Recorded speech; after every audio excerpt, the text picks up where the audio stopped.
Hello there, Billy Ho here. Welcome to the Saturday ShowDown Show. We're going to go over some of my strategies for showdown play in general, and we're also going to point out a few plays for tomorrow. Hopefully point you in the right direction on a couple guys that might pop and might get you paid off. Showdown to me is more of a gut play combined with research. So if you have that right combination, you can do well. So, let's get started. Okay, first off, we're going to take a look at my first slide, and you know the drill.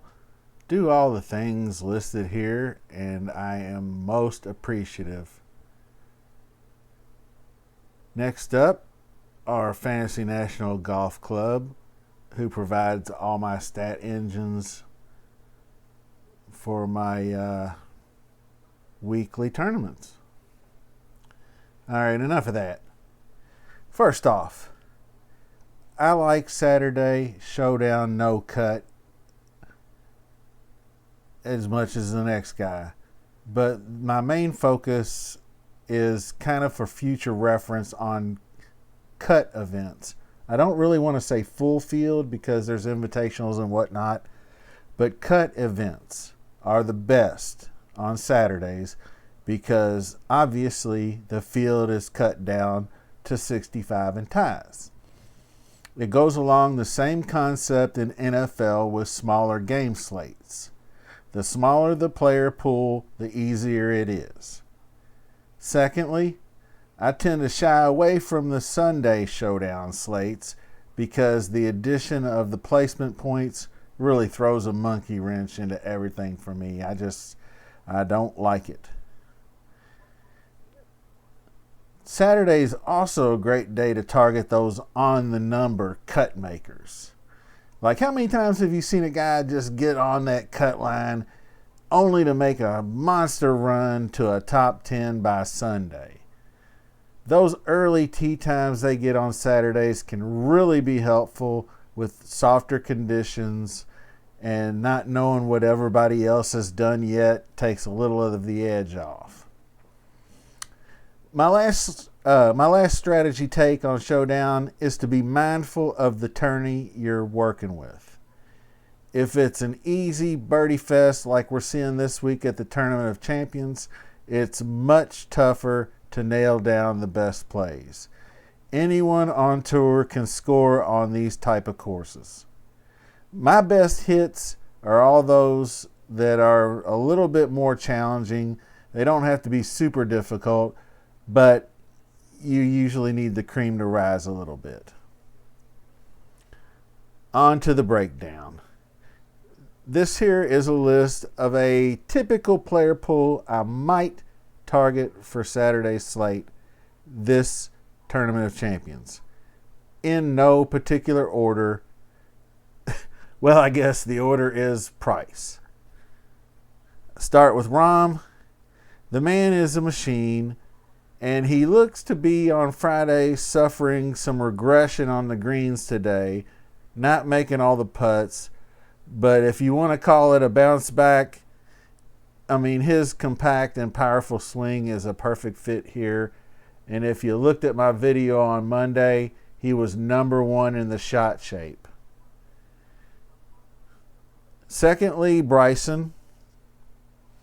I don't think he's suffering too bad out here, not having the book on the greens. The driver is booming, and he just needs to keep the opportunities coming.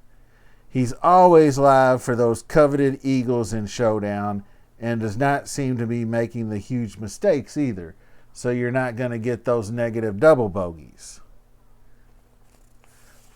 My third guy is Decky. He is really tearing it up today. He's doing Decky things. He's doing great ball striking, and he's actually knocking down some putts. He is always capable.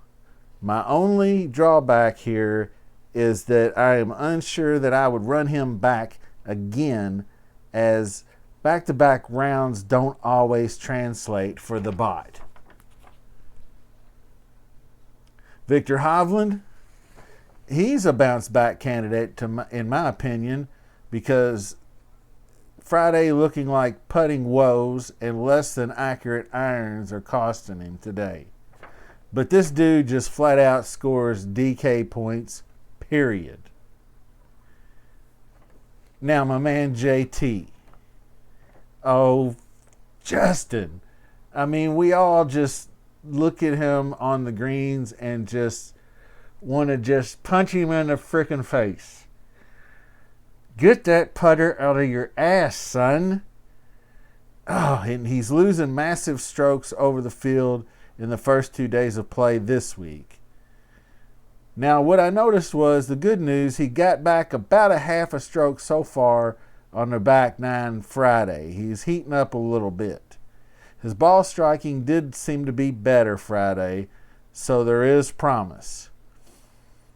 And being a top guy price in the 4-round tournament, he looks to be a disappointment. But these are the kind of plays I like to target in single showdown events, because you can at least maybe find a way to get paid off. Xander, the X-Man, stumbled out of the gate Friday, but he seems to be going pretty well today on Friday. And you already know the man can make a weekend run like no one else. He's obviously in play. Now this one's kind of an odd one. I'm lumping the Cams together. Cam. Oh, Cam. But Cameron Smith, I have not yet seen all of his rounds. He's through 7 right about now. But he's right there on the lead doing Cam Smith things. The man is got in the green range putting. I'm fitting to think that he might take over Spieth's prowess in that category. The dude can almost seem to make a putt from anywhere on the golf course. And of course, my other guy, Cam Davis, who I borderline shit on the other day about how bad he was in the fall, seems to have turned things around. So that makes me very happy. And I'm glad he has caught the right waves in Hawaii this week, because all he does is bomb and eat par 5s. So I'm definitely plugging him in. Got to bring up my man Kevin Na too from the Tweak Show. Just keep rolling that no limit soldier, because he's making them say, walking in na. Now, I did want to bring up a couple of the Phil Mickelson, the Stuart Sink, and type of Friday movers.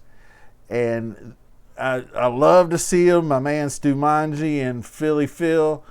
I love to see those guys rolling, but I'm not sure I want to be chasing those Friday movers, because it might not be too likely they repeat that performance.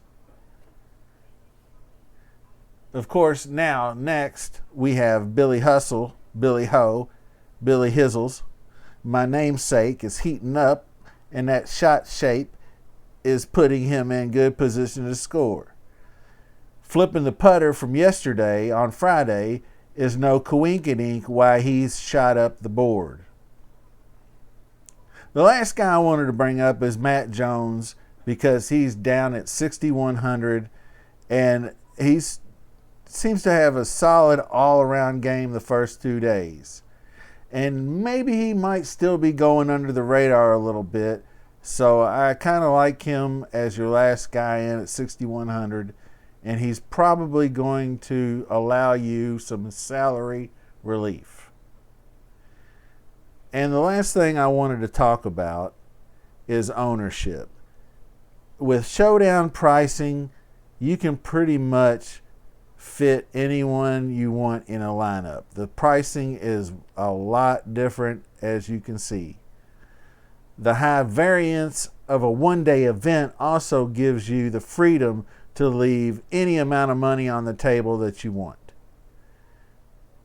These type of events, I like to target smaller field tournaments on DraftKings, like under 1,000 under 500, under 300 type of tournaments, and even smaller than that sometimes, depending on the price range.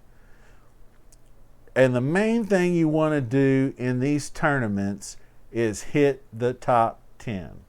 That is where the money is. If you're new to DraftKings or new to fantasy sports in general, the largest percentage of the payouts are always top 10. And I feel like I'm about my 10-minute mark. I seem to be the 10-minute warrior here in my first few videos. Maybe I'll come up with more to say in the future as I get better at this.